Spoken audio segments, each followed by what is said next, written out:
प्रवचन। सत्संग प्रेमी माताओं, बहनों और भाइयों, पुण्यात्माओं, संसार में जो समय हम लोगों ने बिताया उससे अपने को इस बात का पता चल गया कि अपनी हर आवश्यकता की पूर्ति संसार नहीं कर सकता है। जैसे कि सदा सदा का साथी संसार में नहीं मिलेगा, ऐसा मधुर अलौकिक परम पवित्र प्रेम का रस जो जन्म जन्मांतर के विकारों को धो डाले, जो सदा सदा के लिए मुझे कृत कर दे, प्रदान करने में ये जड़ जगत असमर्थ है। अब इस आवश्यकता की पूर्ति कैसे होगी, यह एक जिज्ञासा होती है। मनुष्य के भीतर अनुभवी संतजन इसका उत्तर देते हैं। सदग्रंथों में इसका उत्तर लिखा हुआ है कि भाई, संसार में मनुष्य की सभी आवश्यकताओं की पूर्ति की सामर्थ्य नहीं है। जो बातें संसार में हो सकती हैं उन बातों की सीमा शरीरों तक है। अपनी जो आवश्यकता है उसकी पूर्ति तो केवल परमात्मा से हो सकती है।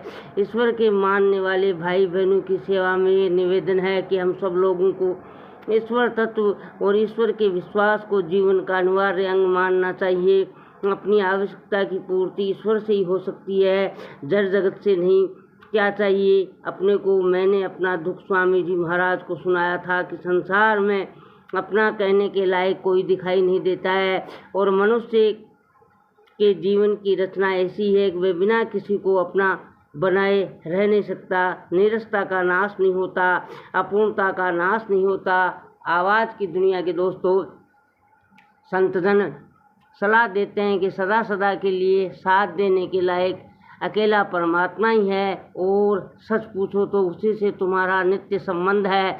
नित्य संबंध कहने का अर्थ है ऐसा संबंध जो कभी भी टूटता नहीं है। संसार में जितने संबंध हम मानते हैं वे सब संबंध अनित्य होते हैं। उनका आरंभ होता है और अंत होता है। संबंध मान लिया और संबंध खत्म हो गया। जो संबंध ऐसा होता है कि बन भी जाए और टूट भी जाए उसका अनित्य संबंध कहते हैं। लेकिन जो ऐसा संबंध है कि हमारे भूल जाने पर भी मिटता नहीं, हमारी ओर से विस्मृत हो जाए तब भी टूटता नहीं है, ऐसे संबंध नित्य संबंध कहलाता है। मनुष्य के जीवन की जिज्ञासा को देखकर, मनुष्य की आवश्यकता को देखकर ये उत्तर संत जनों और सदग्रंथों से मिलता है कि यदि तुमसे किसी को अपना बनाए बिना रहा ही नहीं जाता, किसी को प्यार के बिना तुम रुक ही नहीं सकते और किसी के प्यारे बने बिना तुमसे रहा ही नहीं जाता, तो तुम्हारी ये आवश्यकता की पूर्ति केवल परमात्मा ही कर सकता है और दूसरा कोई नहीं कर सकता। ये उत्तर है। अब क्या करें? उस बिना देखे बिना जाने को अपना मानने का साहस आप में है। यह मनुष्य की विशेषता है और किसी योनि में ये सामर्थ्य नहीं है। मनुष्य में ये सामर्थ्य है कि वे देखे हुए संसार को इनकार कर देता है कि नहीं मुझे नहीं चाहिए, और बिना देखे बिना जाने परमात्मा पर बिना किसी शर्त के अपने को समर्पित कर देता है। बड़ी बहादुरी की बात है, सहज नहीं है, लेकिन है किस आधार पर हम लोग ऐसा करते हैं? इस आधार पर करते हैं कि जन्मदाता ने विवेक का एक प्रकाश हम लोगों को दिया है। उसी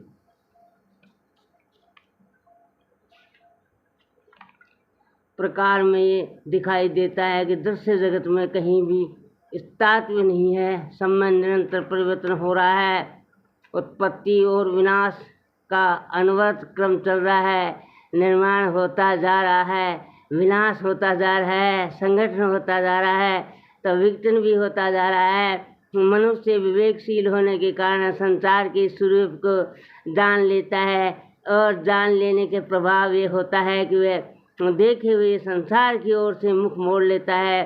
फिर उसी को की हृदयशीलता में ये विशेषता है कि वे बिना देखे बिना जाने परमात्मा को बिना किसी शर्त के अपने को समित कर देता है। इस संसार में अपना कहने के लायक कुछ है नहीं और आपको अपना माने बिना हम रह नहीं सकते।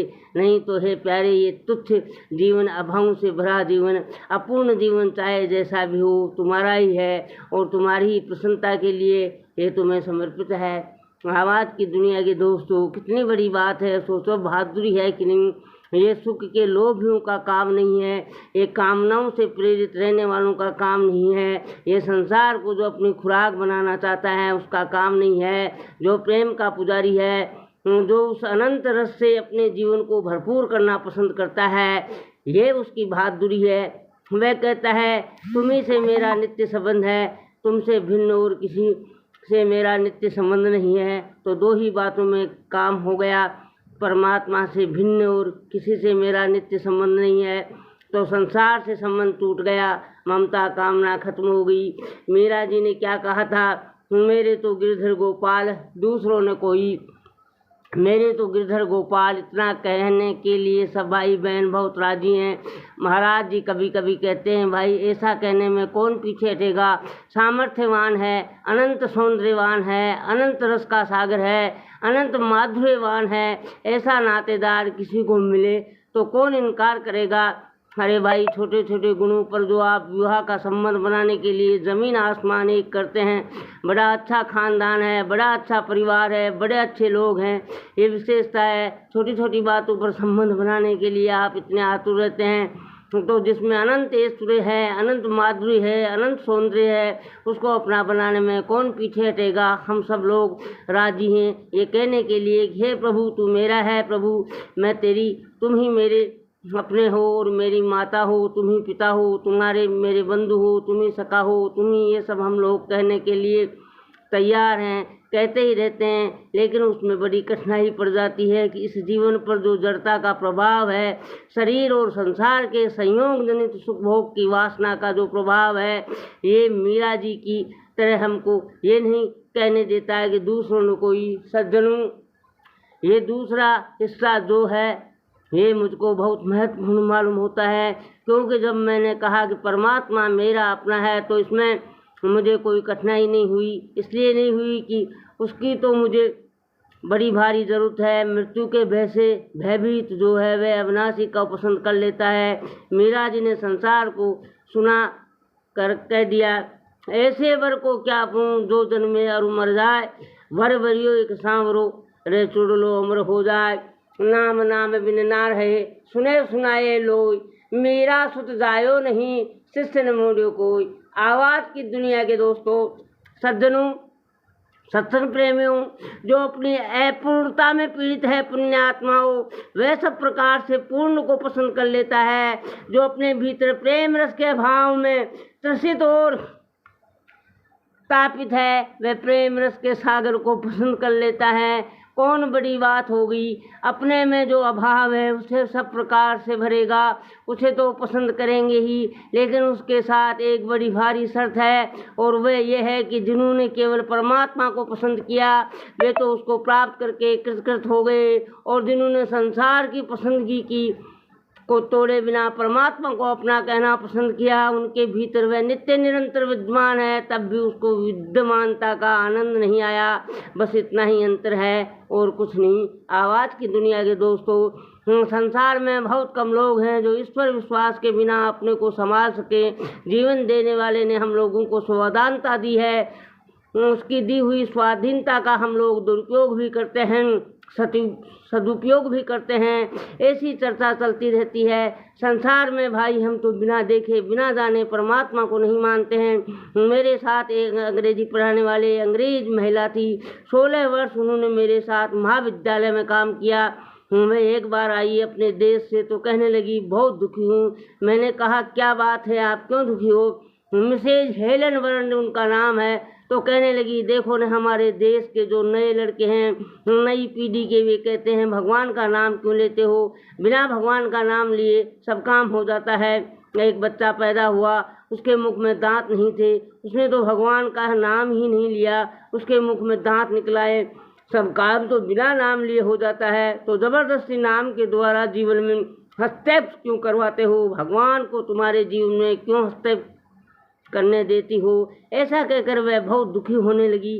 कहने लगी अब मैं तुम्हारे देश में नहीं रहूँगी, अब तो मैं जाऊँगी, अपनी नई पीढ़ी को संभालूंगी। मैं कहूँगी कि भाई ऐसा मत सोचो, ऐसा सोचने से बहुत गलती हो जाएगी, बहुत घाटा लग जाएगा। ऐसा वह महिला कह रही थी। आवाज़ की दुनिया के दोस्तों, कुछ इस प्रकार की धारणाएं भी बन जाती हैं कि भाई देखा नहीं है, जानते नहीं हैं, कुछ उसके बारे में मालूम भी नहीं है, तो काहे को मान लें। लेकिन माने बिना रह भी नहीं सकते, इसलिए मानना तो पड़ता ही है। जो लोग मुँह जुबानी ऐसा करते रहते हैं कि परमात्मा को मानने की ज़रूरत नहीं है, वे भी भीतर भीतर डरते रहते हैं कि ऐसा कहने में कोई गलती तो नहीं हो जाएगी। आवाज़ की दुनिया के दोस्तों, सब्सक्राइब फ्री है, ये नित्यांत आवश्यक है। आप मैत्री कृपा करें सज्जनों, आपसे मेरी विनम्र गुजारिश है।